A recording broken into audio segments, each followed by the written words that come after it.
important to know your neighbor, at least to know someone in the same building where you are living, because you never know when you might be ill or you might need help with some problem that's going on, or the fixtures are not acting just right, and you need someone to talk to, and they might be able to tell you some store you can go to where you can buy something, or to the drugstore where you can get the medication that you need. And it's very helpful.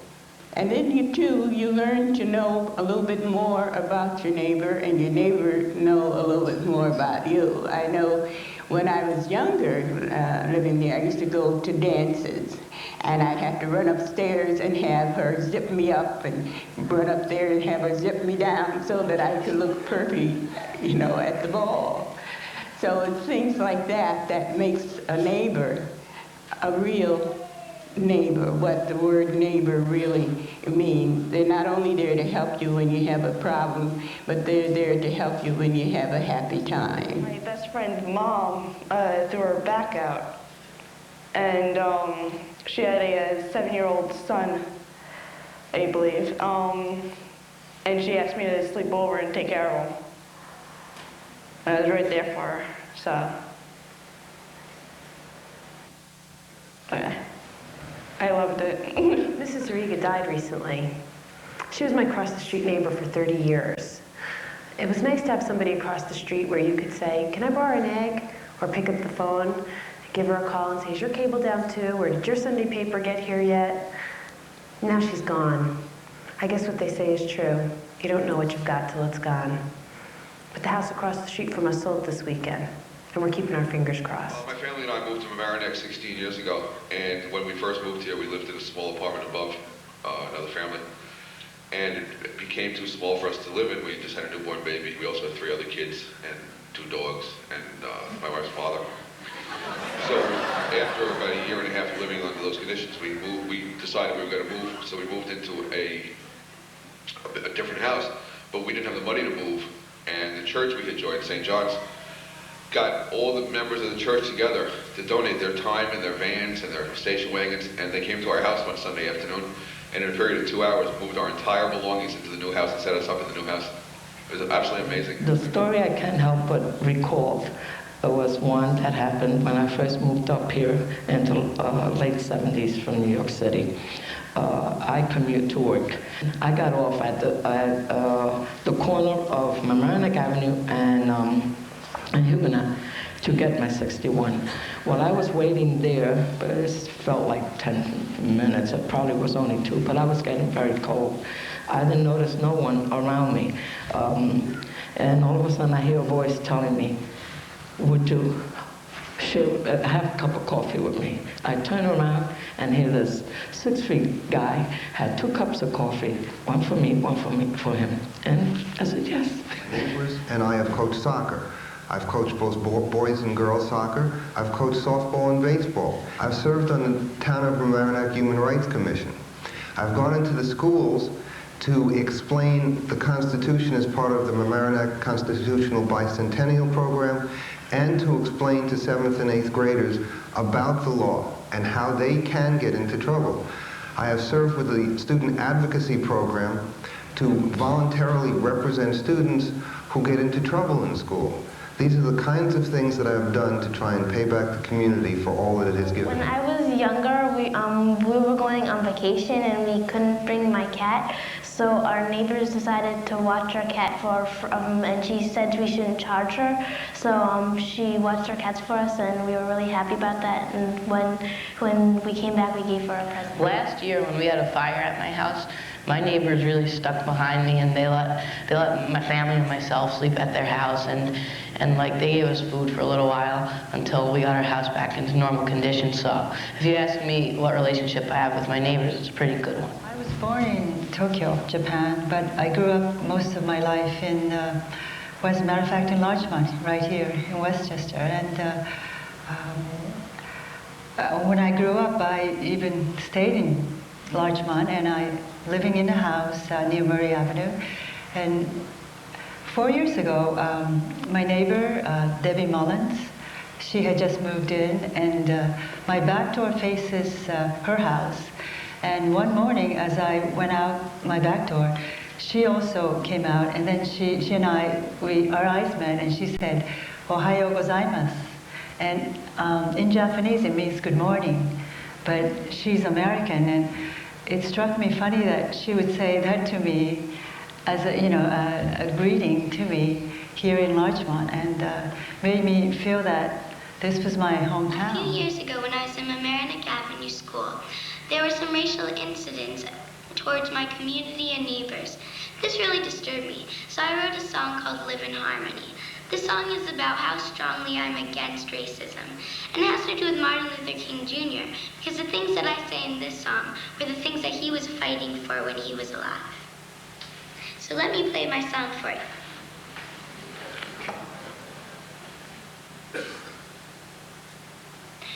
When I was a little baby, I didn't know the shame of separating different people who weren't quite the same. Asians, Africans, Mexicans, Americans, Jews and Gentiles to live in harmony. Got to be a family, the art is not so new. But now I'm a little older, I get to go to school, and I have learned to love each other is a better rule. Asians, Africans, Mexicans, Americans, Jews and Gentiles to live in harmony. Got to be a family, the art is not so new. We got to play together, we don't care who we are.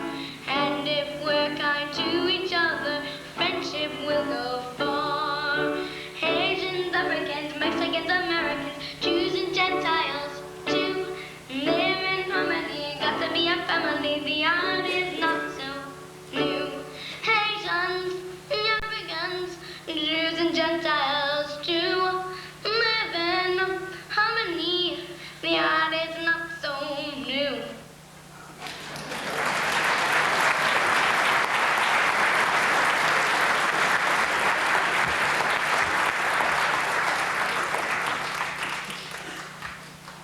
Good evening. On behalf of the emerging human rights commissions of the villages of Larchmont and Mamaroneck and the town of Mamaroneck, welcome once again to the annual tribute to the life and works of Dr. Martin Luther King Jr. Our theme this evening is Who is My Neighbor? And you've just seen members of our community beautifully expressing themselves about their neighbors. I'd like to kind of break the spell, as I say, because I'm so impressed by what was presented.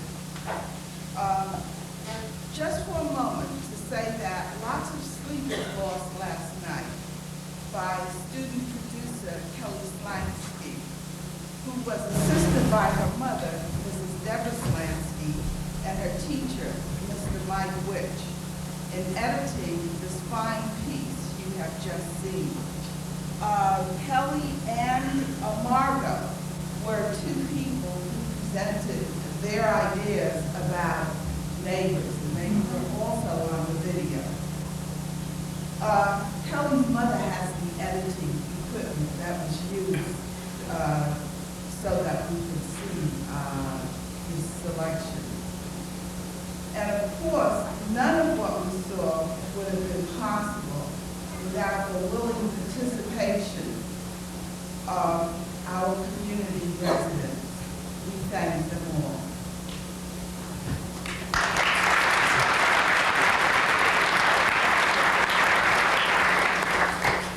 Tonight, we are delighted to have a number of young participants from within the community join us in this celebration.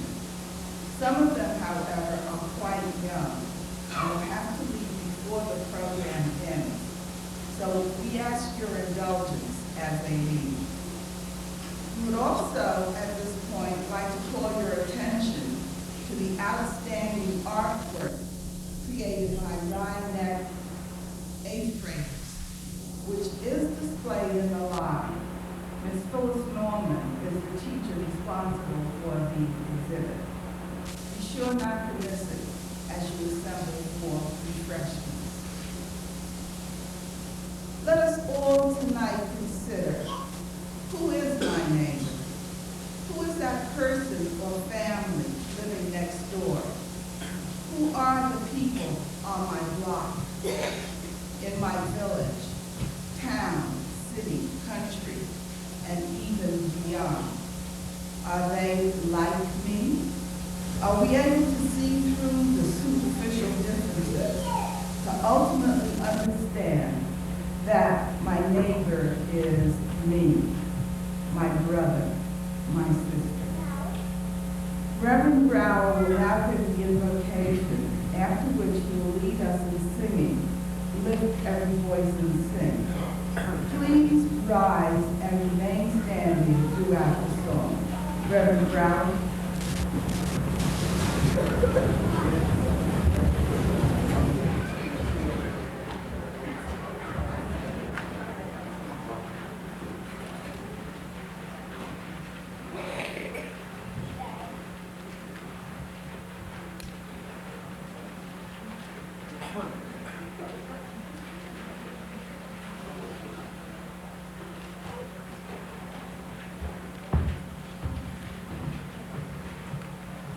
Let us bow.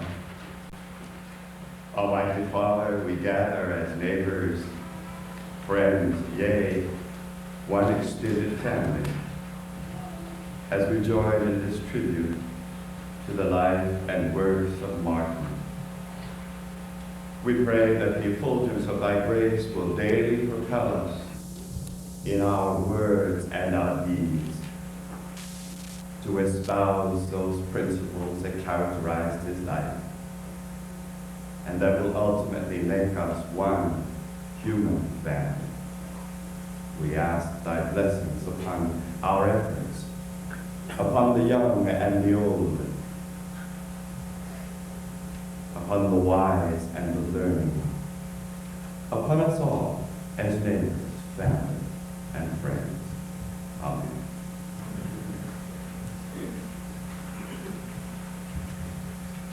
It appears we're going to have to do this a cappella. Lift every voice and sing till earth and heaven ring with harmonies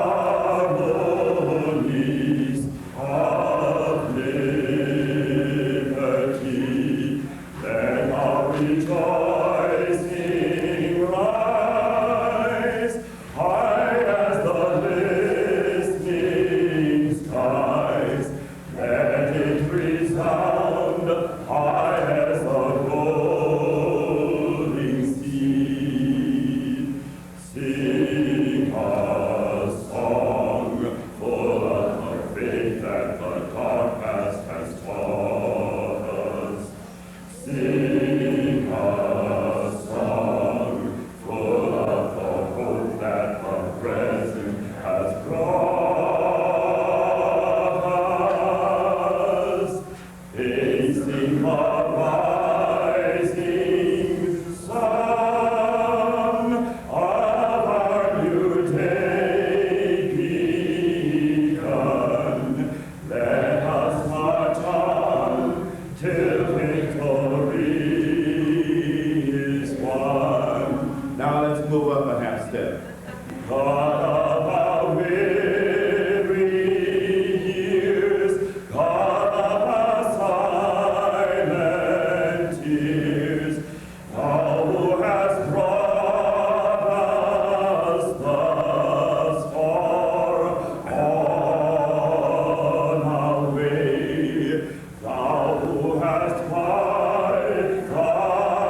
true to our native land. Thank you.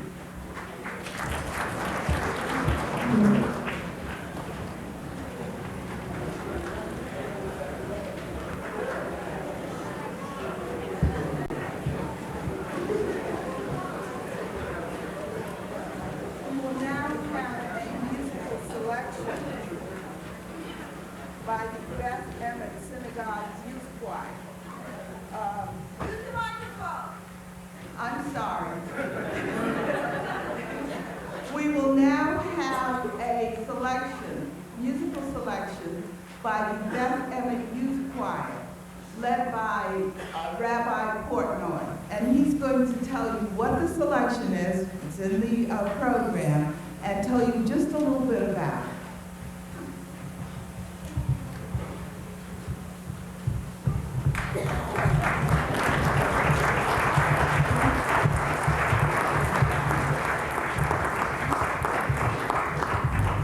The name of the selection is Modeh Ani, which literally means I acknowledge or I am thankful. What we are thankful for is the most precious gift that we have. Not anything material, but time, which is the most precious gift we have. And it's up to us to take that gift and to do something with it. If anybody gives you a gift and you put it away, it doesn't mean anything. But if you're given a gift and you use it well, then it's indeed a gift. We are thankful each morning for the time that we're given. Dr. Martin Luther King certainly used his time well, and we pray that we may do the same.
Thank you very much, Beth Emmett Youth Choir and Rabbi Portman.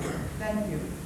We will now have a musical selections by the St. John and St. Paul Youth Choir. And they will be giving us 3 selections. The first one will be Let There Be Peace on Earth.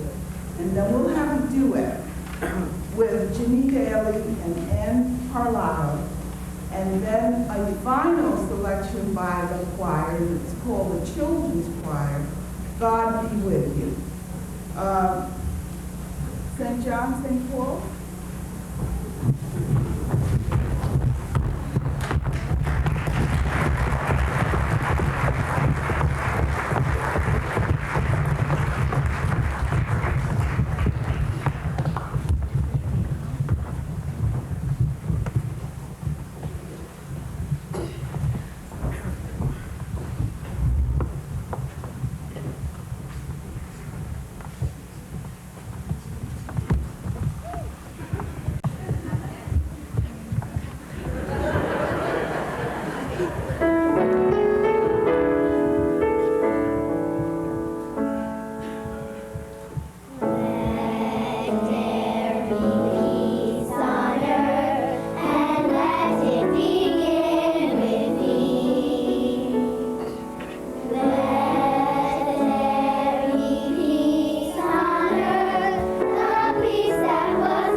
John and Paul Church, and it's the youth choir.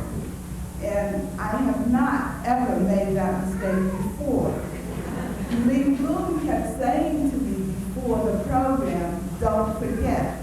And I shrugged it off because I said, I would never forget. I don't make such mistakes. And yet I heard myself tonight making that mistake. So the church is Saints John and Paul Church. It is the children's choir. And the director of music is Mr. Gregory Ferlino. And his name is also in the program. So thank you very much.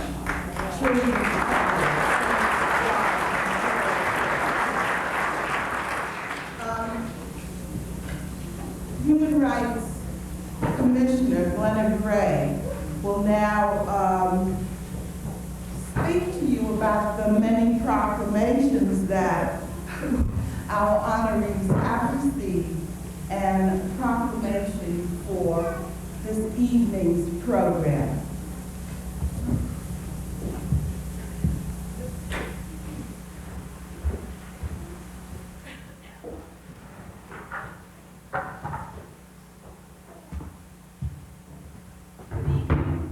May I have the mics, please? I never like speaking. Thank you. I like to see people. There are many of our elected officials in the audience. Supervisor Price is here. I saw her for a quick minute. Where are you? There she is. And councilpersons are Ryan and O'Keefe. I see there. Mayor Lanza. Where are you? Thank you. Trustee Rogers. Mayor Louis, Mayor, where are you? There you are. And then I saw Congresswoman Nita Lowy come in. And we have representatives from the Board of Education, Barbara Rowan. I can't see everyone, but everyone right now, turn to your left and look at the person. Turn to your right and look at the person. Turn behind you. Now, if you see a famous person, let me know. Phyllis Whitner, another town council person. All right, you have your assignment. Let's have it with who else? I can't. Who? Thank you. All right. And of course, as I say every year, everybody in this audience is special. And the Goldstein, where are you? There you are. Thank you. All right, now turn again and thank the person for coming who's next to you, because we're all one family today.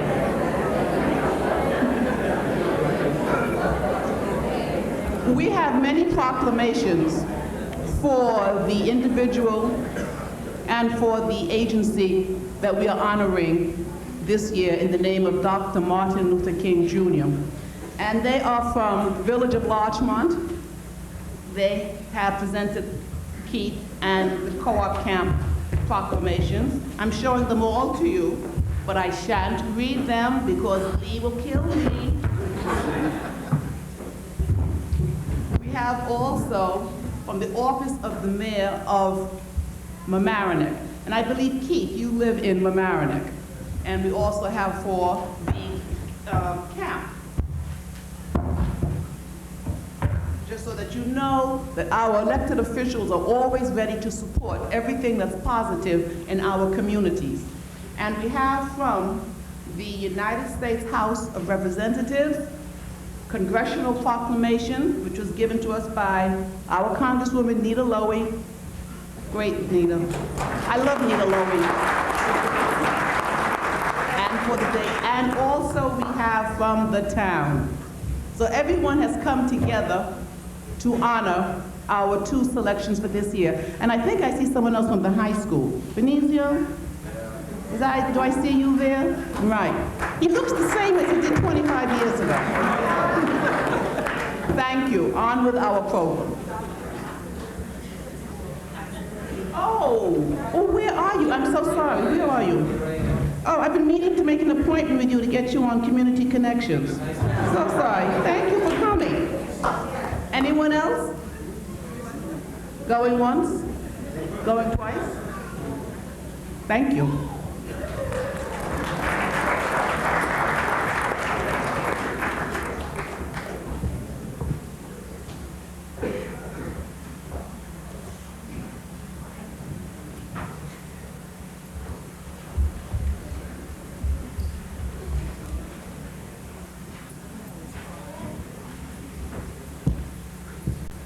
Larchmont Temple Junior Choir will now present us with two selections, Sing Shalom and Let the Heavens Be Glad.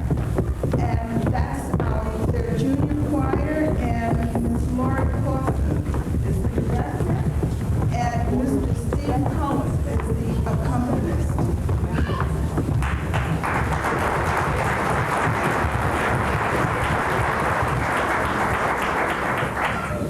It so happened that the students of Rabbi Moshe Kobrin wanted to know, what does love thy neighbor mean?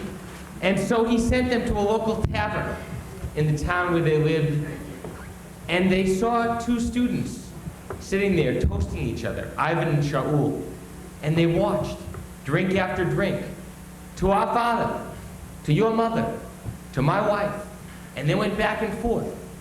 And one said, to love. The other one said, tell me, Shaul, we've been friends our whole life.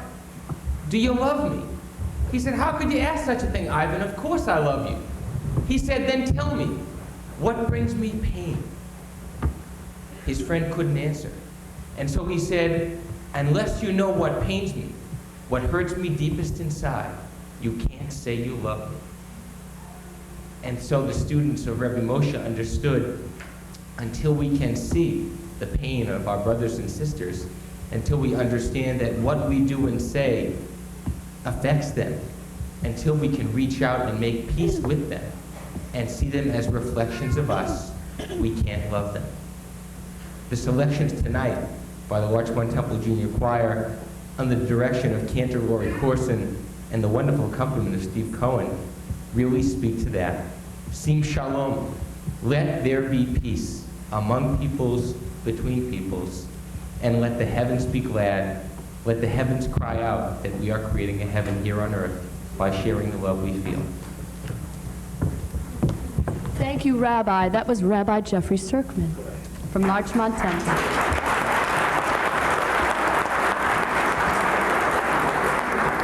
We would like you to sing with us. With our first selection, Sim Shalom, and has a refrain that repeats, and it goes like this.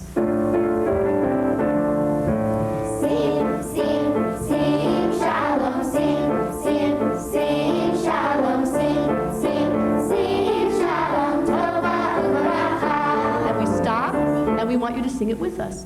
It's Sim, Sim, Sim, Shalom. Sim, Sim, Sim, Shalom. Sim, Sim, Sim, Shalom. Tova, Uveracha. Goodness and blessing. Let's try it again, and then we'll ask you to sing it with us. Ready? Sim, Sim, Sim, Shalom. Sim, Sim, Sim, Shalom. Sim, Sim, Sim, Shalom. Tova, Uveracha. Sim, Sim, Sim.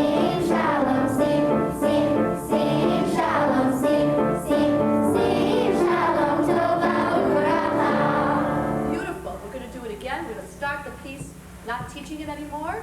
Can you move over just a little more, choir, please? Give us lots of room. And let's start.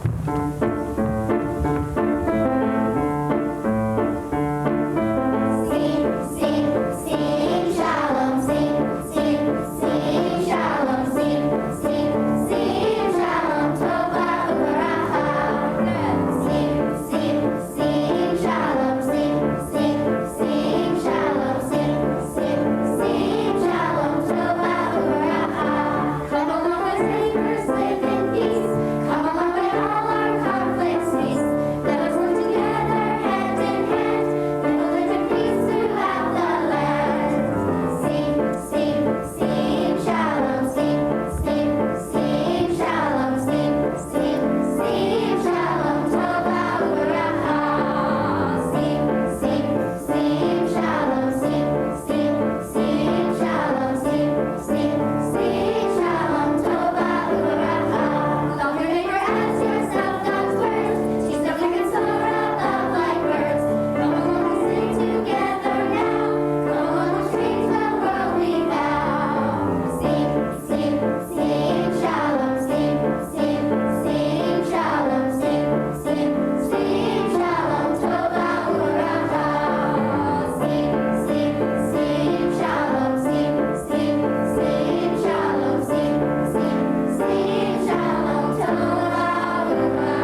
Morrison and the Larchmont Temple Junior Choir. We will now have student presentations by the Umoja Club, or the Umoja Club, from the Mamaroneck High School. Shannon Turner Porter. Okay. Good evening.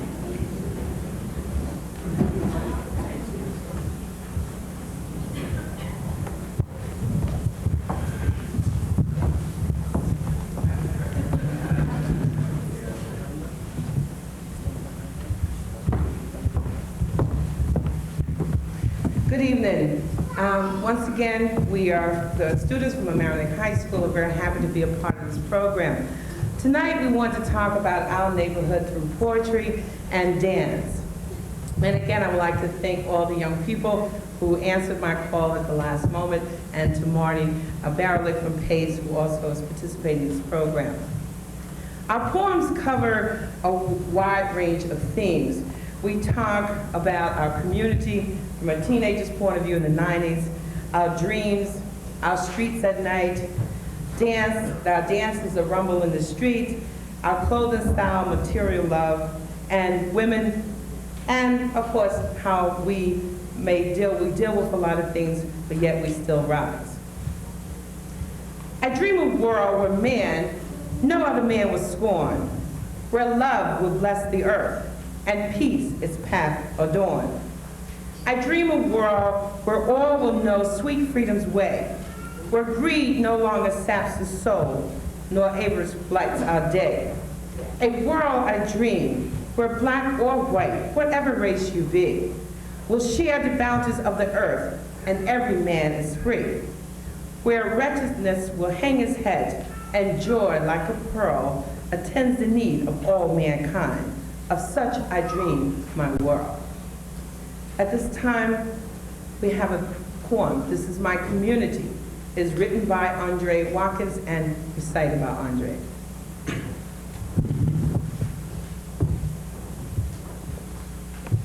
Is this my community? Unimmune to the plague of racism, dwelling in a darkened depression, very clearly present. But if this is my community, then apparently we haven't reached the dream, we haven't reached the promised land that our silver soldiers' dream represented. Is this my community? Where the streets are laced with souls idolizing the wealth of the devil's deeds? Where our once chained forefathers embed their slave mentality in our seeds? No. That yes master, no master state of mind has ceased. For my community's upbringing has overcome that disease. My community is a place of peace, where freedom is a smile, where the future shines bright overhead and freedom is worn by every child. My community is a place for freedom to last all days. And for when you see my community, amen, and God praise.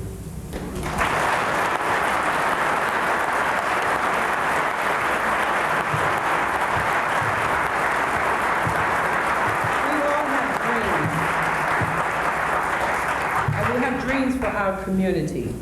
Dreams, Janae Smith. Hold fast to dreams, for if dreams die, life is like a winged bird that cannot fly. Hold fast to dreams, for if dreams die, life is like a barren field, frozen with snow.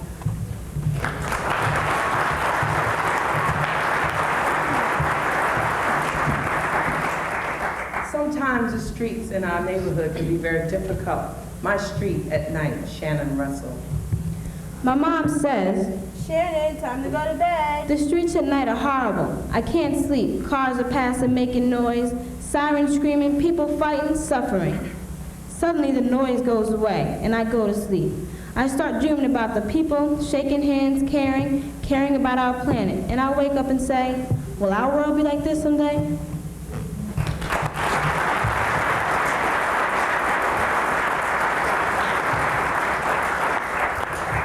Gwendolyn Brooks wrote a poem to our young people. It's called To the Young Who Want to Die, Amber Powell. Sit down, inhale, exhale. The gun will wait, the lake will wait. The tall girl and the small seductive eye. We'll wait, we'll wait. We'll wait a week, we'll wait through April. You do not have to die this certain day. Death will abide, will pamper your postponement. I assure you, death will wait. Death has a lot of time. Death can attend to you tomorrow or next week. Death is just down the street. His most obliging neighbor can meet you any moment. You need not die today. Stay here, through pout or pain or peskiness. Stay here. See what the news is going to be tomorrow.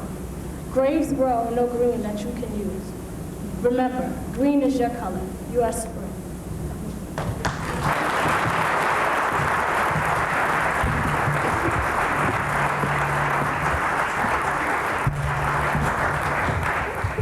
One way to talk about or illustrate what happens in the street is through dance. And at this time, the PACE students will do a dance called Listen for the Rumble.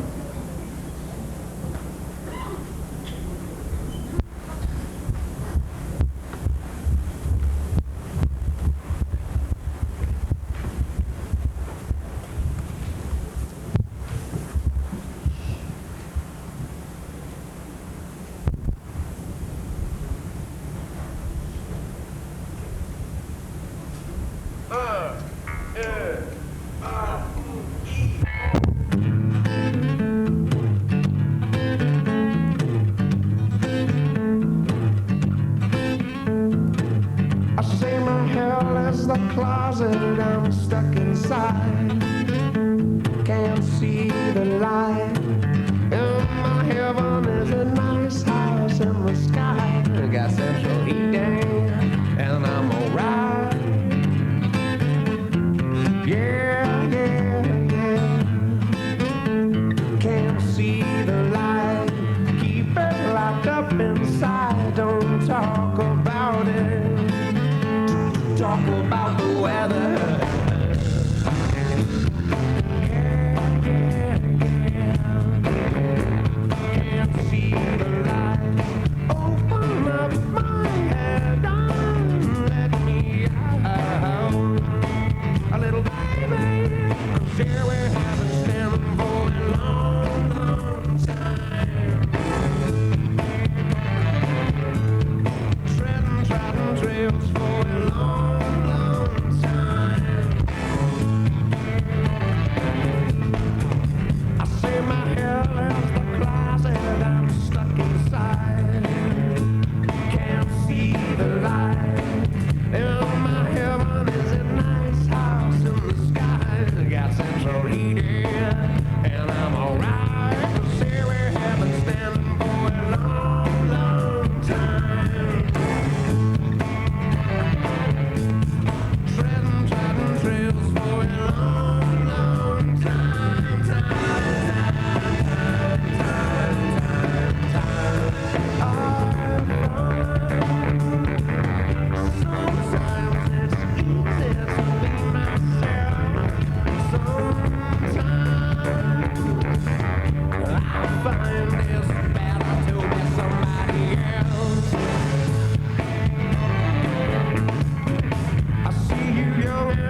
Turner.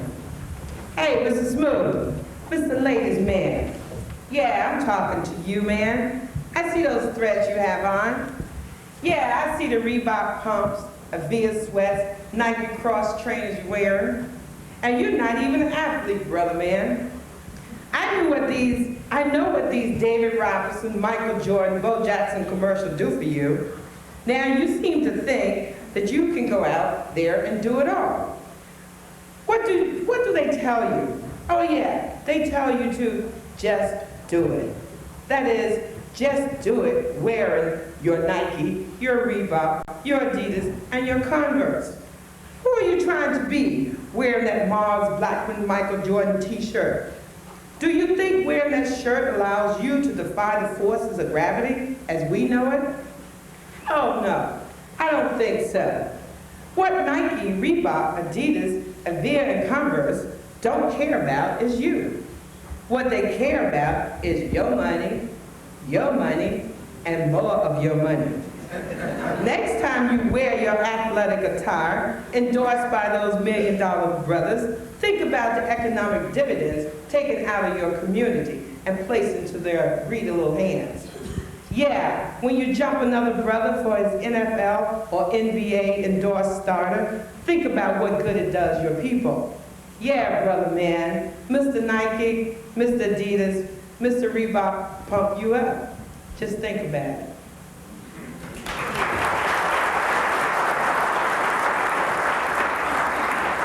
A phenomenal woman, Shannon Russell.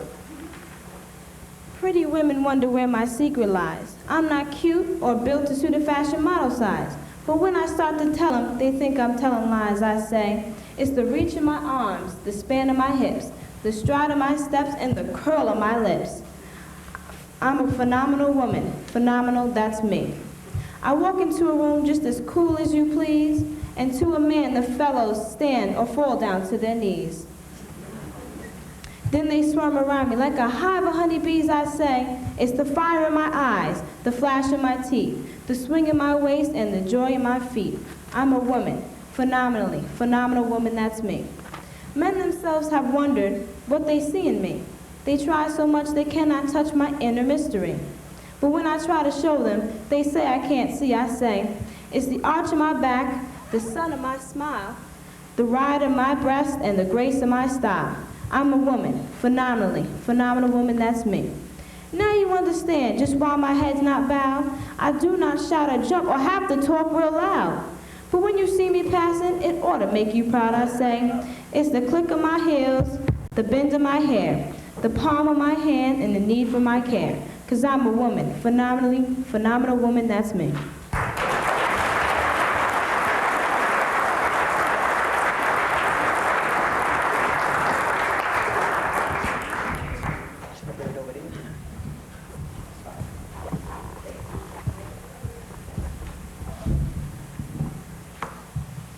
Ain't that bad?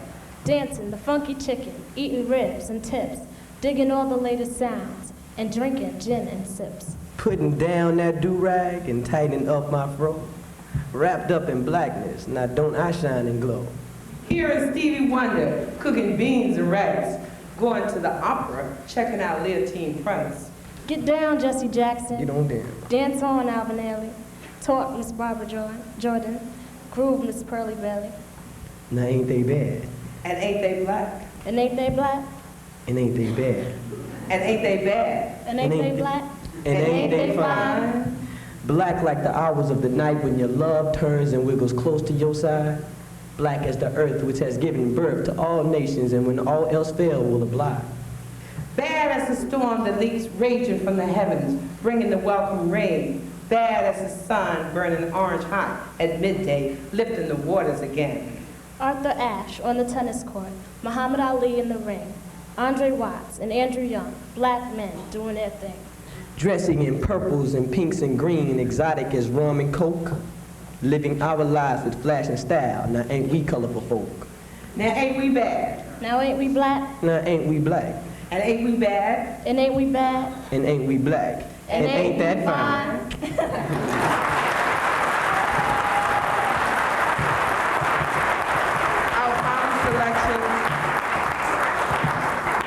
Still I Rise by Naomi Best and Crystal Brody Stewart.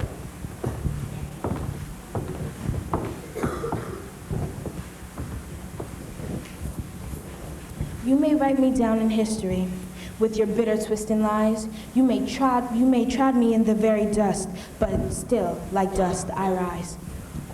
Does my sassiness upset you? Why you receive this gloom? Because I walk like I have all else pumping in my living room. Just like moons and like suns, with the uncertainty of tides, just like hope springing high, still I rise. Did you want to see me broken? Bowed head and lowered eyes, shoulders falling down like teardrops, weakened by my soulful cries. Does my hardiness offend you? Don't you take it awful hard. 'Cause I laugh like I've got gold mines digging my own backyard. You may shoot me with your words, you may cut me with your eyes. You may kill me with your hatefulness, but still, like air, I'll rise. Does my sexiness upset you? Does it come as a surprise that I dance like I've got diamonds at the meeting of my thighs? Out of the huts of history's shame, I rise up from the past that's rooted out of pain. I rise, I'm a black ocean leaping and wide, welling and swelling I bear in the tide. Leaving behind the nights of terror and fear, I rise into a daybreak that's wondrously clear. I rise, bringing the gifts that my ancestors gave. I am the dream and the hope of the slave. I rise, I rise, I rise. Thank you very much.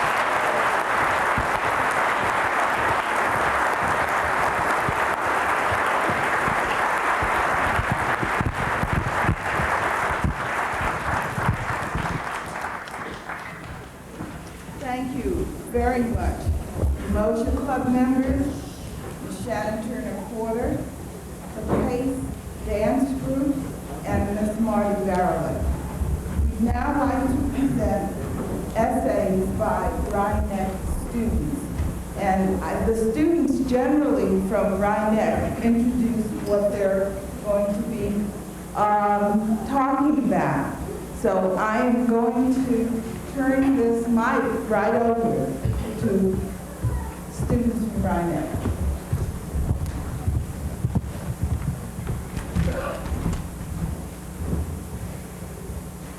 Who is my neighbor? In his unique style, Dr. Martin Luther King Jr. had a profound answer for that question. The answer, however, may not be one those who ask want to hear. The answer involves a hard look at the core of our humanity. My neighbor is much like myself, a living human being. This makes my neighbor every student from my rival high school, every immigrant melting in the pot, and everyone above or below me on society's social scale, with or without my gender, color, race, or education. My neighbor, therefore, can be one who may be in need of my help, whether they know it or not. If I know my neighbor, I must be selfless, and that is not easy. Sometimes it is easier to be unknowing and indifferent. Dr. King dares us to know our neighbors. To be a true neighbor, one must be faithful to unenforceable obligations. Enforceable law is codified by society, and there is usually an immediate penalty for breaking it. But unenforceable law concerns personal relationships, compassion, and love. My neighbor deserves what is right, and not just what is legal. The next three students will combine Dr. King's thoughts on altruism, relevant quotes, and anonymous stories that help us identify our neighbors.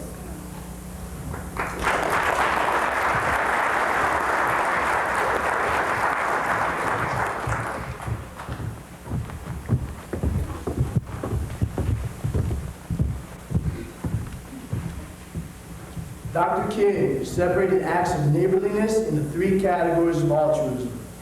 The first category is that of universal altruism, where we see each other as humans, ignoring the eternal accidents of race, religion, nationality, or age. An individual has not started living until he can rise above the narrow confines of his individualistic concerns to the concerns of all humanity. Dr. Martin Luther King Jr. I was standing in line, getting ready to board a plane, when this guy comes running up to the ticket counter. He had obviously been running throughout the terminal, and was furious when the woman at the counter told him his reservation had been cleared, and his seat had been given away. She offered him a confirmed seat on the next flight, which unfortunately was not leaving for nearly 5 hours. He started screaming in a foreign accent about how important it was that he get to Chicago by 7, how irresponsible the airline was, when after all he had a confirmed ticket, how he wanted to see the supervisor, and on and on. Finally, he stopped his tirade and in a very quiet voice said, "I'm very sorry. I'm very stressed out and cannot believe I'm going to miss this meeting." Right then, an old man in front of me stepped up to the counter and said, "Here, take my seat. I'm retired and I'm in no real hurry to get anywhere." Looking like he was about to cry, the man took the ticket and got on the plane.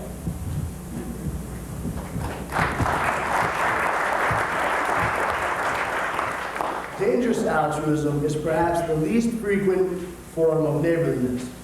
This requires one to risk life or injury to help another. Maybe it is the rarity of such bold acts that make them so special.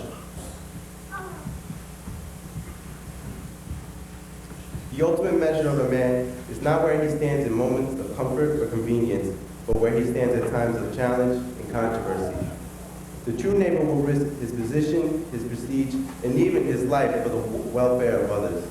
In dangerous valleys and hazardous pathways, he will lift some bruised and beaten brother to a higher and more noble life.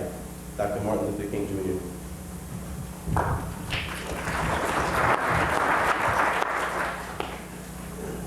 We had just reached a small village that had been suspected of harboring Viet Cong. We really tore up the place, but found nothing. Just up the trail from the village, we were ambushed. I got hit and don't remember anything more until I woke up with a very old Vietnamese woman leaning over me.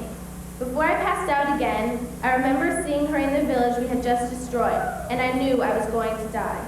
When I woke again, the hole in my left side had been cleaned and bandaged, and the woman was leaning over me again, offering a warm cup of tea.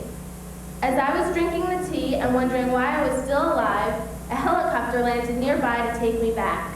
The woman quietly got up and disappeared down the trail.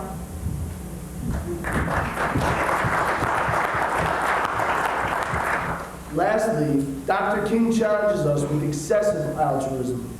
Too often we take the easy way out and ignore what's best for our neighbor. While anyone can do the minimum, it is the true neighbor who goes out of their way to sympathize.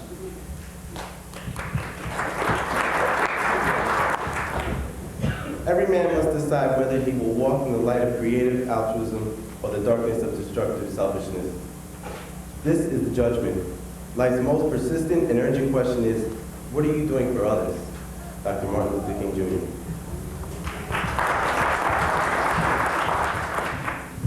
During World War II, my father-in-law and his pregnant wife, who were living in Texas, wanted to visit his parents in Oklahoma before he went to the Philippines.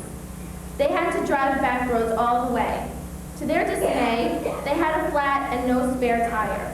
Walking several deserted miles, they finally came to a farmhouse. Now this was in the days when rubber was rationed, but the farmer who lived there took off a tire from his car and said, "Drive into town, get your tire fixed and leave mine at the gas station. I'll get it back later on." His trust and kindness really saved the day for my in-laws.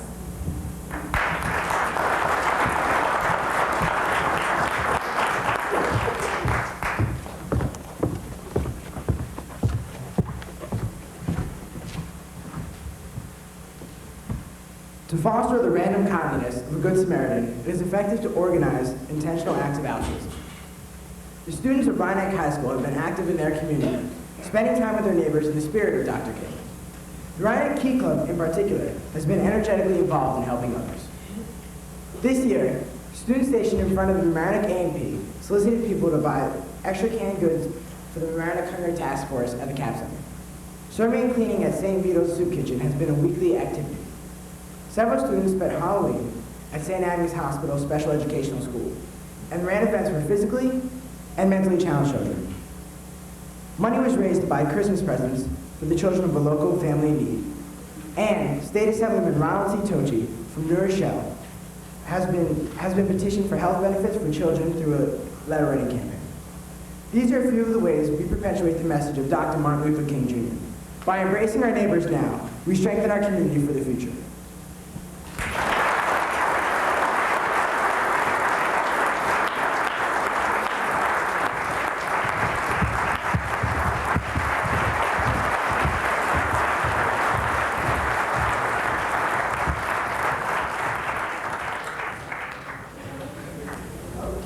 Thank you, students from Rhinebeck High School. And thank you, Mr. Eric Butinsky, their faculty advisor. We will now have a musical selection by the Straight Gate New Generation Praisers.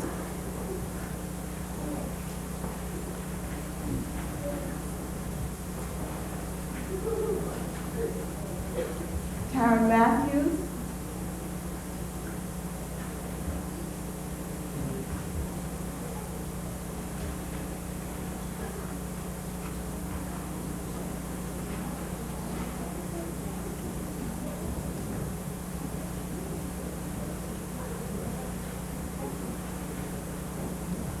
While we're waiting, I'd like to say that this year, and this particular program that we're having this evening is one of the first programs in a long time in which we are celebrating. And we are really drawing from the fact that throughout our communities, people have been trying to get together and to know their neighbors. And it really gives us a good feeling to know that there are things that are happening in our community that allow us to have such a program this evening where we have representative groups from everywhere. I don't know what has happened. I see. All right. But in preparing this program, it really gave us a good feeling to think that we could reflect on who our neighbors are and the fact that we are trying to be more neighborly people throughout the community.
Weren't all the students wonderful?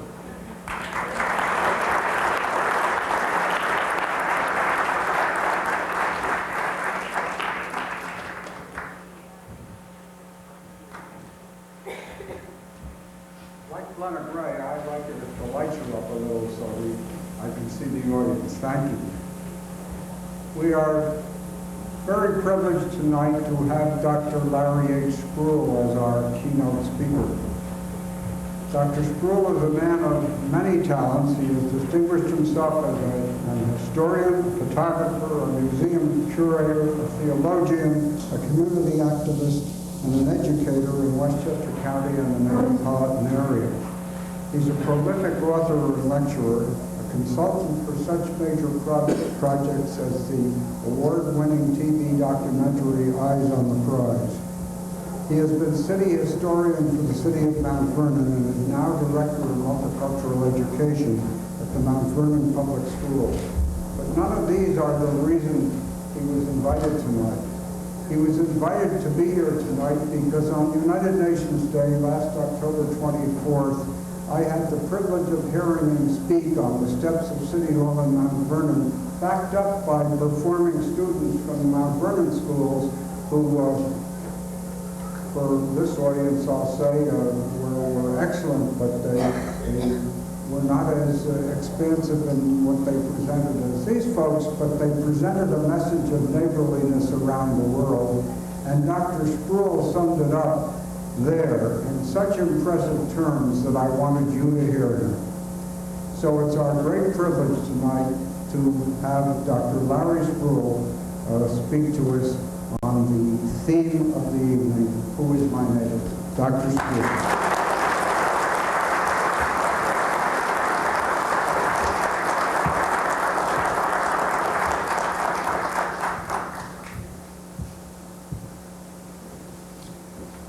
I give honor to Mr. Bloom and to the communities of Mamaroneck and Larchmont for inviting me to your neighborhoods.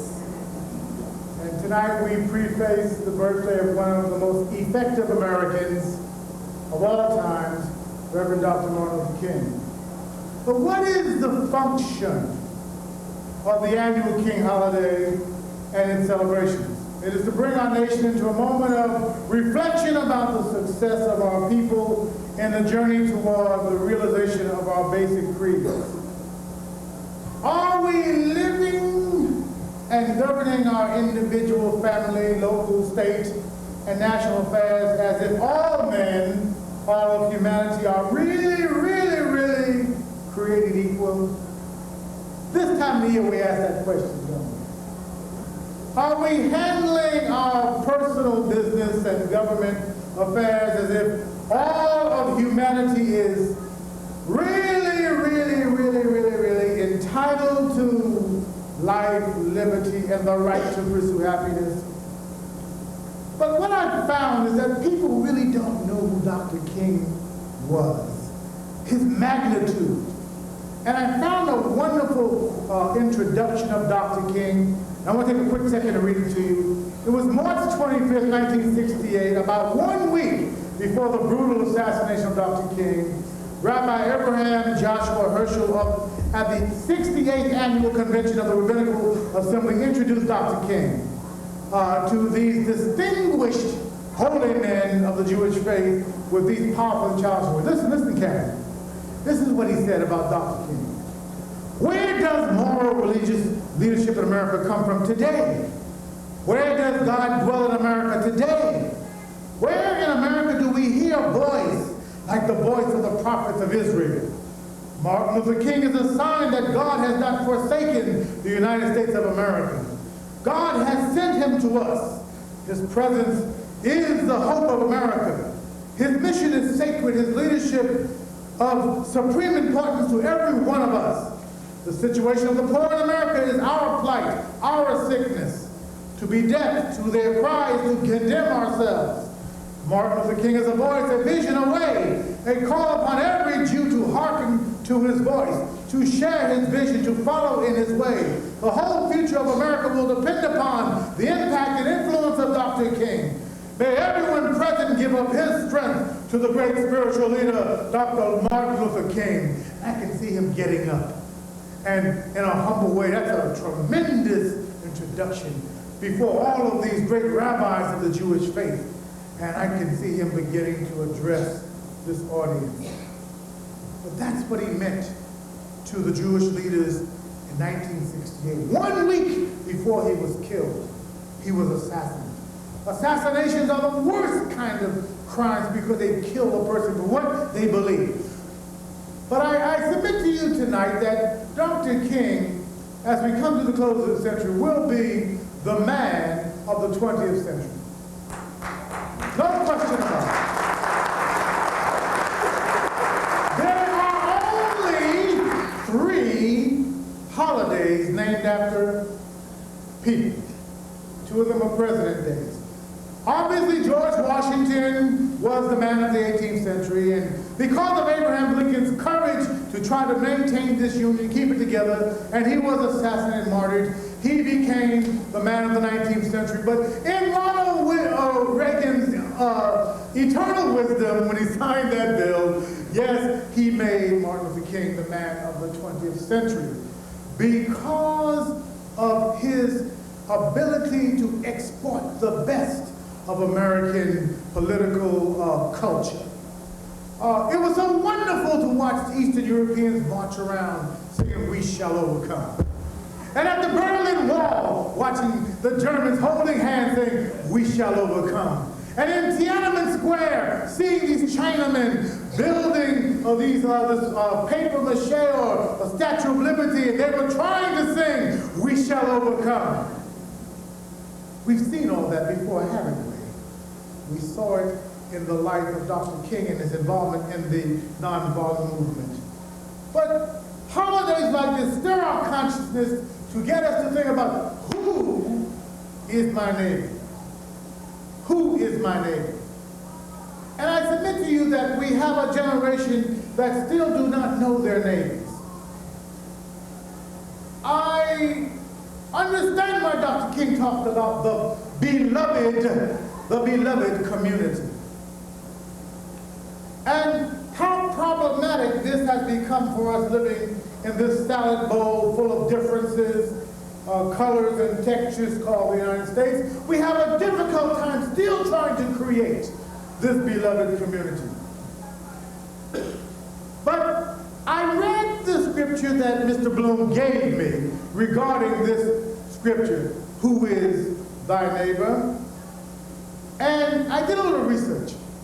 And I came up with 3 ecumenical statements. Shema Israel, Adonai Eloheinu, Adonai Echad. Hear, O Israel, the Lord our God is one.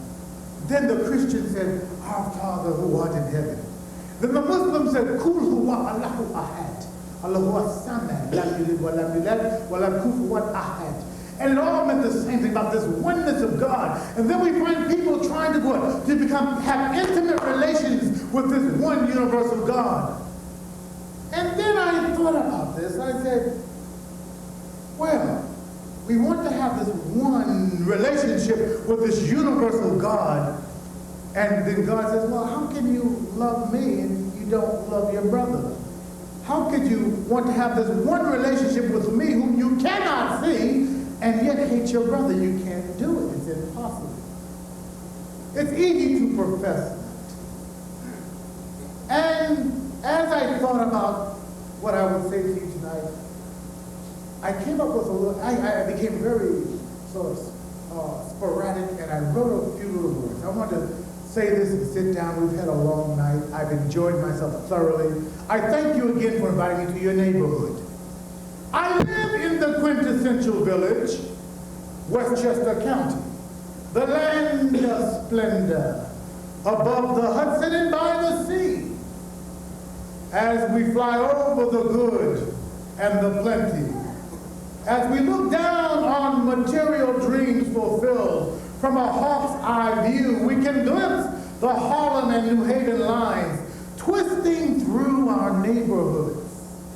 I know you can envision from above the manicured lawns, golf courses, country clubs, Range Rovers, fur coats, convertible Beamers, IBM, Texaco, PepsiCo, strung along the Gold Coast in the core of the Golden Apple. Neighborhoods beaded along the waterways and highways. Sawmill, Bronx, Hutchinson, Route 22, Post Road, Tuckahoe, Scarsdale, Hartsdale, White Plains, of course, Pocantico, Valhalla, Pleasantville, Mount Kisco, Bedford Hills, Katona, Somers, Chappaqua, Thornwood, Greenberg, Mamaroneck, Lodgeport, New Rochelle, Pelham, and yes, there is Yonkers and Mount Vernon. You know, down by Bronx County, that street called Mount Vernon, still exercising its schizophrenic demon. Are we the Bronx or Bronxville? We quite haven't figured it out yet. Every villager wants prosperity and peace in this village called Westchester, but there is poverty and pathology in our village. I'm here on your block tonight to meet my neighbors. I knock on your door. Who is it? It's me. Well, who are you? I'm Roberto, you know, from the candlelit restaurant overlooking the Sound. You don't know me. I live in Portchester. I was in the kitchen. You never saw my face the other night, but I come to find out if you enjoyed your dinner last night. I come to introduce myself. I am Puerto Rican. Who's there? Who's there? It's me. Well, who are you? I'm Jim. I'm Jimmy O'Brien. I saw you yesterday. You looked at me and turned your head quickly, as in fear or offense. I'm not sure which. Don't you remember? At the park bench, near the fountain and pool. Lunchtime. Downtown, you know, White Plains.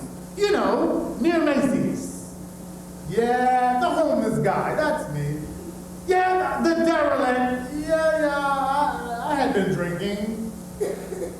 But I really was hungry when I asked you for the coins. I know I was not dressed for a salad and tuna-filled pita lunch, but I saw you, and you looked at me, and you quickly turned away, erasing me from your life that day.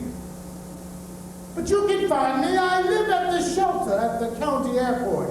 You know, over by Arrowwood, you know, near the Greenwich line. I thought I would pay you a visit. Am I welcome? Bang. Who is it? It's me. Oh, who are you? I'm Dinesh. I saw you at the Metro North Depot. You gave me $1 bill for a newspaper. I put 50 cents change in your hands for the New York Post. Oh, believe me, I won't tell your Wall Street Journal friends about your reading habits.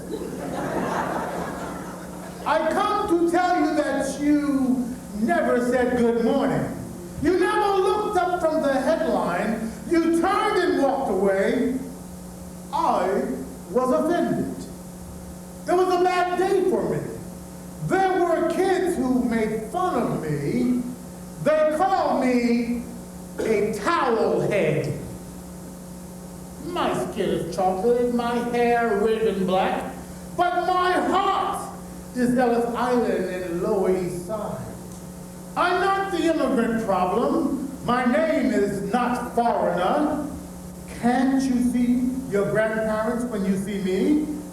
I am a ribbon in the rainbow of humanity. I am a thread in the Scottish kilt, a colored pattern in the kente cloth, a special patch in the quilt called America. I live in Hartsdale.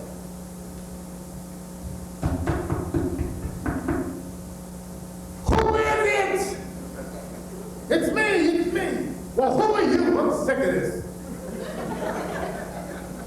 I'm Ethel. Ethel? Yes, I'm Ethel. I ride the number 40 bus with hundreds of other West Indian women. We take turns getting off along Route 22, all the way to White Plains.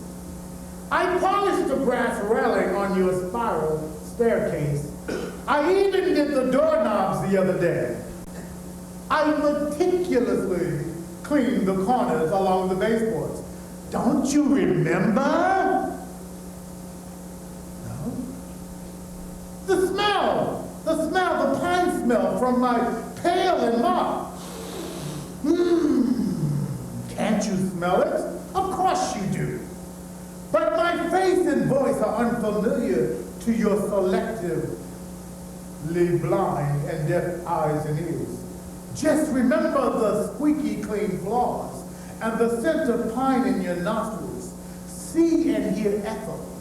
By the way, I am not the Jamaican girl. I'm Ethel from Barbados.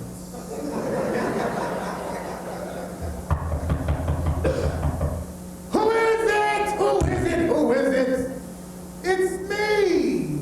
I'm Rakeem. Well, who are you, Rakeem? You know, from New Shell. Now residing in the palatial penitentiary in Valhalla. I could hardly read in your 10th grade English class. You remember me? Remember? Rear the room, near the poster of Shakespeare. You thought I was angry with a perpetual attitude. All you had to do was look a little closer and look a little longer. I couldn't read. I just couldn't read. You were afraid of me. I needed you to see all of me. Slam, clam, bam! And now the bars strike my face as the birds fly past my window, making mockery of my failure. But I remember you. I remember you unable to look at me. Who is it? It's me. Well, who are you? I'm Hector. From Oaxaca in Mexico. I live in Mount Vernon.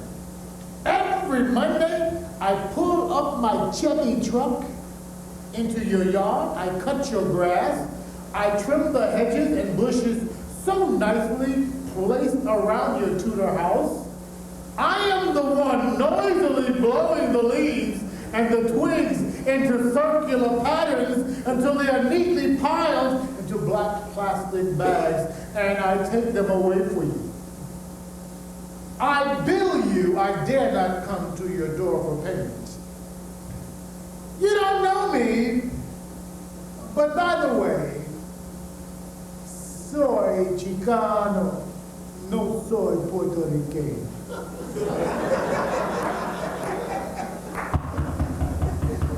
Who is it? Who is it? Who is it?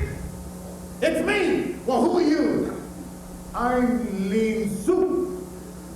Lean Soup? Who is it? Lean Soup. My sister knows your voice, but I know your face. I live above my restaurant over in Washingtonville in America. We deliver, you know. 2 or 3 times a week, you call my sister for Chinese food. In the, you know, the chicken and broccoli in the brown sauce, no MSG, hot and sour soup, no duck sauce, but lots of hot mustard. I got you down. I know what you want. My sister knows your voice. We're grateful for your patronage. I am Lin Soup. I deliver. I ring your bell. I stand at your door. I know your face. You don't look at me. I'm the one with the plastic bag filled with white boxes of food. I give you change, you give me 50 cents for a tip. I'm the faceless one. Don't you know me? I always hear your children yell, "Dad, it's the Chinese guy, he's here!" I'm not so sure if they're talking about the food or Lin soup. You see, I'm Korean. And these stories go on and on and on. These very subtle differences really determine neighborliness. Not looking at who we encounter daily, whether it be at Metro North, whether it be in the mall, whether it be the Koreans who deliver us our food. But Dr. King would know that we need to ask these questions. I applaud Mamaroneck and Larchmont tonight. I've thoroughly enjoyed this engagement. I've got something to go back to Mount Vernon with you. I know you read about us in the paper. That there is a wonderful neighborhood just a little north of us that we need to come take a look at, see what they're doing around the King holiday. They're not eating a lot of grits and sausages and stuff and bacon and breakfast, but they're coming together. And the Jewish choirs and the Christian choirs, I think there was a Catholic choir tonight, and there are black students and there are Hispanic students, and oh, I'm so excited about what I've experienced tonight. And I want to give you all a big hand tonight.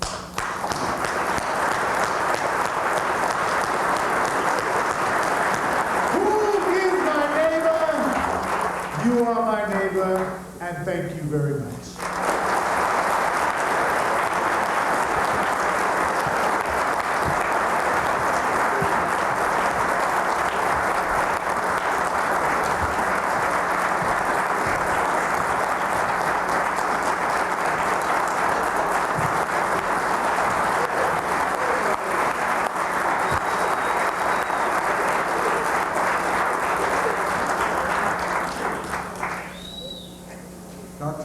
That is a very fine compliment you've paid us, and we're delighted that you've enjoyed the evening as much as we've enjoyed, not only the students, but enjoyed hearing what you have to say.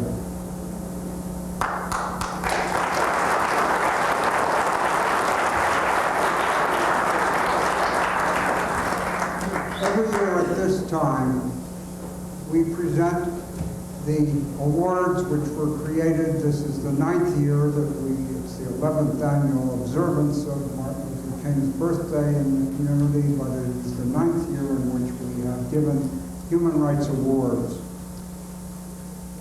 These awards were established in memory of Peter Bosek, who was chairman of the Town of Mamaroneck Human Rights Commission. He was one of the first people who tried to bring the human rights commissions of the 3 communities, Larchmont, Mamaroneck Villages, and the Town of Mamaroneck together. And believe it or not, that is really going to happen. We are not going to have occasions sponsored jointly by 3 commissions anymore. We're going to have one tri-municipal commission.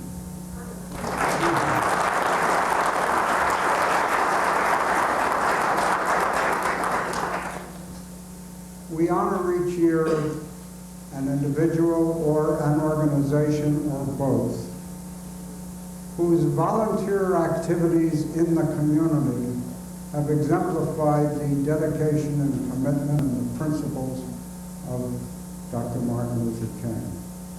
And we have given 8 individuals these wonderful awards before, and many of the recipients are here with us tonight. And on the video that you saw at the beginning, the first sketch showed our 2nd winner of the award, Selena Grissom, and wasn't she wonderful?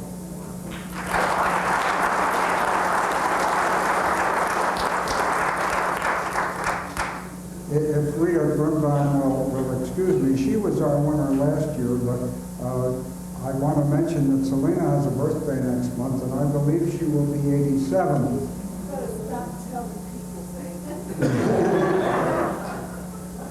I won't tell Rita's anymore. She complained with us. Anyway, this year we are honoring Keith Yeiser.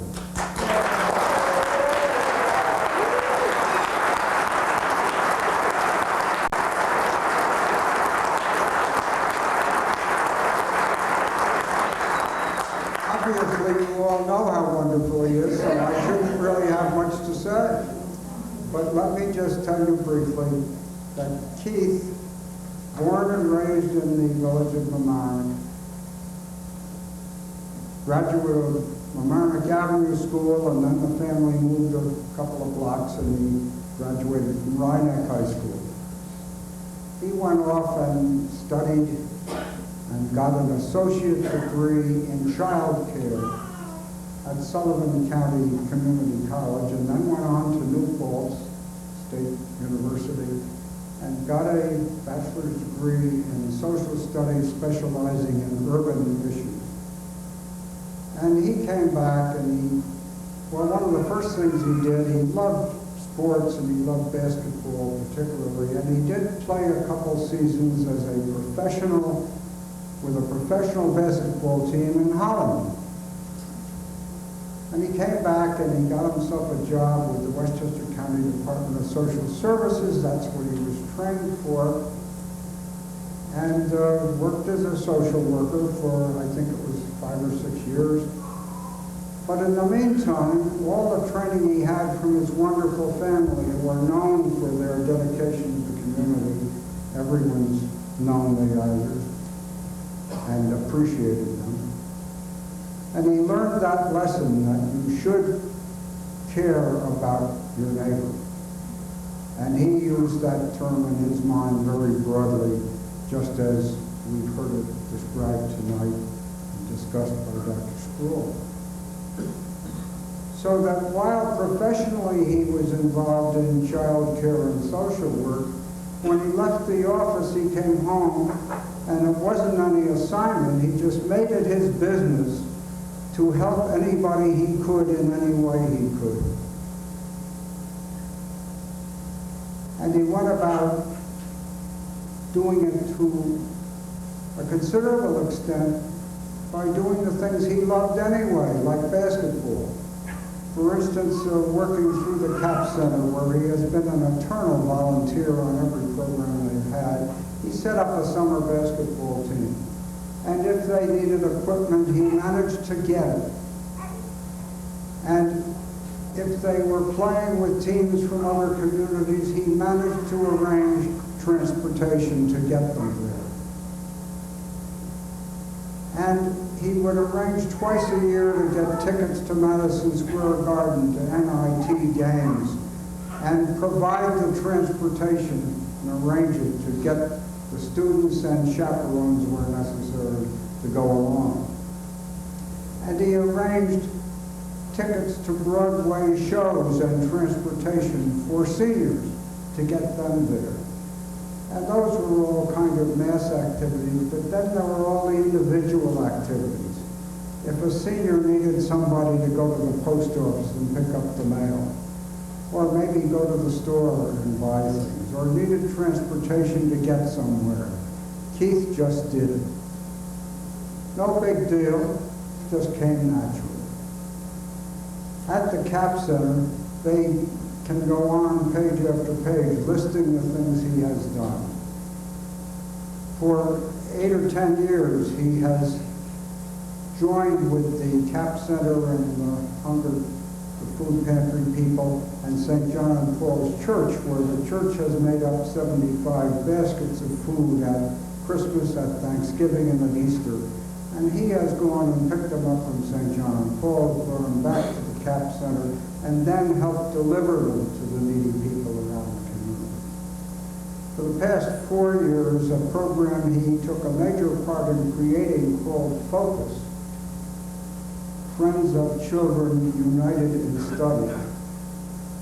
He has arranged for adult tutors and mentors to come to the CAP Center in the evening, and he has opened the place up. And middle school children and high school children have come there and been tutored by these volunteer adults.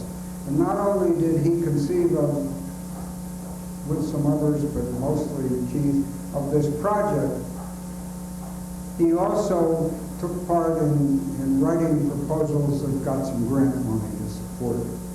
And you can go on and on and on. Well, the fact that he loved doing these things, plus his training, brought him to the attention of the Board of Education, and they hired him quite a long time ago now, I think it's 13 years, to be Youth Services Liaison for the Board of Education. So he does this now for the schools and school-related problems and issues, but he goes on doing all these volunteer things in the community. One of the important things he's done that I shouldn't skip before we get him up here and give him his award is that he has been a member of the advisory board and an active participant in workshops to bring the police in the village of Mamaroneck and the young people in the village together and get them to understand each other and be friends. Well, as I said, I could go on, but you've got a good picture of it, and by your early and enthusiastic applause, I know that you know what a fine neighbor Keith Yeiser is. So Keith, come on up here.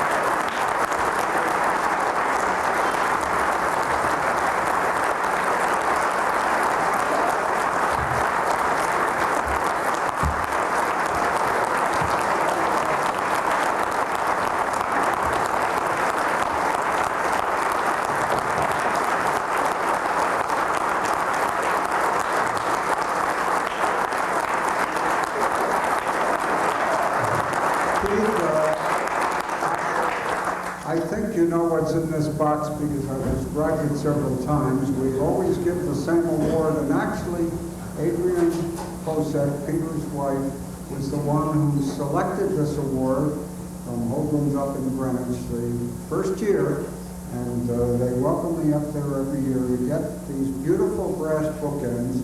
The two sides are duplicates of the doors of the Library of Congress, and as I've mentioned in past years, on the rear face of one of them, it has a Latin statement which talks about humanity and caring. And we know you've got a lot of books that you can put between them, and they certainly are good for holding these down. They're reasonably heavy, but we hope you'll enjoy them, and bless you for what you've done.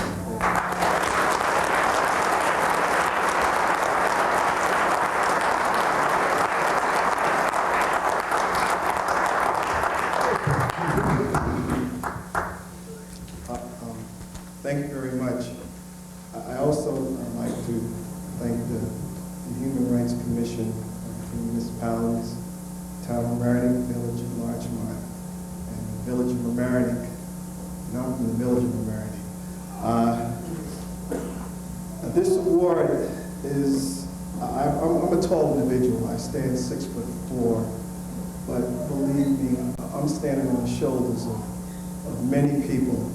And being born and raised in Mamaroneck, one of the things that I've learned is that a lot of people sacrifice their time. So what I do and what I attempt to do is what I learned how to do from many people. I just thank my wife, and I thank my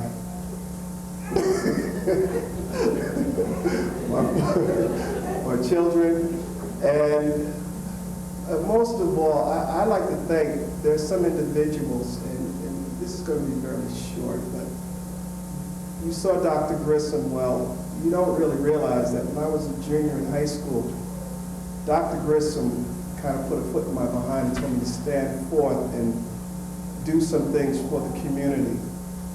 And as a result of that, of her hearing the voice of the youth of Mamaroneck, there were a lot of things that came our way.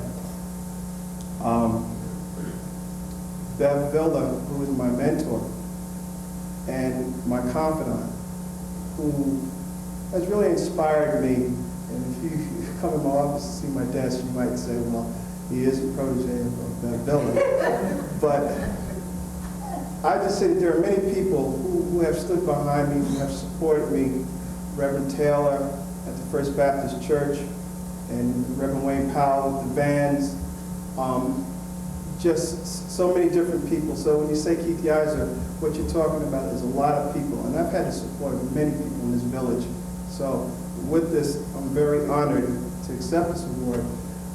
But I have just, one thing to say, and this is a poem that was from my mother. And you know my mother in that she did everything, her heart and soul, for the village of Mamaroneck, and the people of the village of Mamaroneck, and everywhere. She'll let you know real quick, she was from Mississippi. But once your labor has just begun, never leave it till it's done. Be the labor, big or small, do it well or not at all. And I live by that, and I'd like to thank everyone for this award.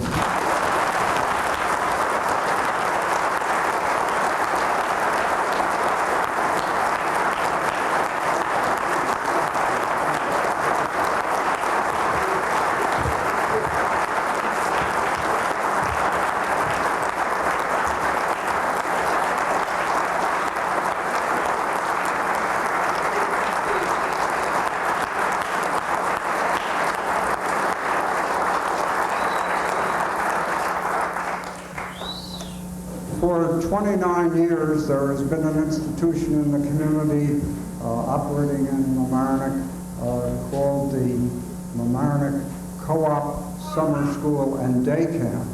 And it gets some funding from the town and the villages, and it has some paid staff, but a very important part of its operation for all its 29 years has been a group of young, 12 to 14 years old, counselors in training who volunteer 5 weeks of their summer vacation, and usually the youngsters who've done this have done it 2 years in a row.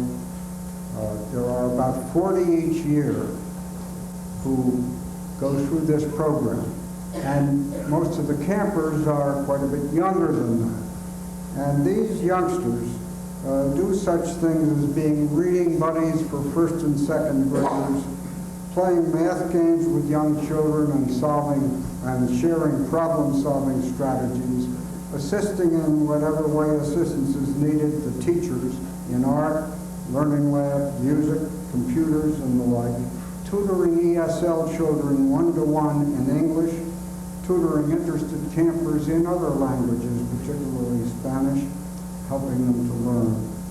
And they are described, these youngsters, by the folks who run the program as positive role models for younger campers, a service that can't be measured in monetary terms. Over the 29 years, there have been over 700 of these youngsters who have performed this volunteer service. And it certainly teaches them young the importance and the satisfaction that comes from volunteering. So tonight we are honoring the 700 volunteers over the years and those who will serve in the future. And to accept the award, we have 3 people. 2 of them are now, I believe, seniors in high school who were counselors in training in earlier years. And that is David Gooding and Peter Fontamia. And the director of the camp, Ed Cofino, I think wants to come up with them and say a couple words as well. So if those 2 people come up.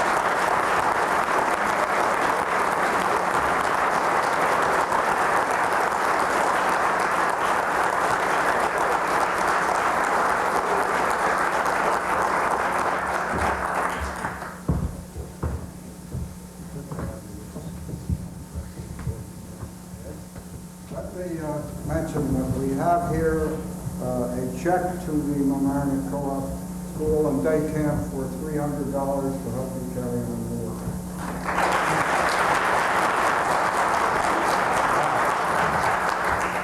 I feel very secure up here with our senior counselors. You You've heard a lot about our program tonight, and I have to reiterate that they are excellent role models for the kids. Their presence has strengthened our program, and it's assisted us in preserving the qualities that make co-op a special place. Their dedication and their commitment to our community and the community at large is exemplary. Peter Ventimiglia, David Good, they have gone through the ranks, as you heard. Peter's interested in attending Hofstra in the teacher education program, and David is looking to study criminal justice at Oregon State. Both Peter and David illustrate the commitment and dedication that hundreds of other young people have contributed to the program since 1968. As co-op begins its 30th year, I would like to take this opportunity to recognize and thank three special people. Dr. Calvert E. Schlick, whose vision to help the kids of Mamaroneck Avenue School became the reality we now call Co-op Camp. Mr. DeBramo, many of you remember, whose leadership laid the foundation for the program in the early years. By the way, Keith was a member of that first rank that came through, just so you know. And his children have been going through. We still have the little guy coming with us, so carries on. And of course, a dear friend of mine and all of us in the program and in the community, the late Mike Rinaldi, who really, whose commitment and love for his neighborhood enabled Co-op Camp to grow and blossom and help make a difference in the lives of so many children in our community. There is an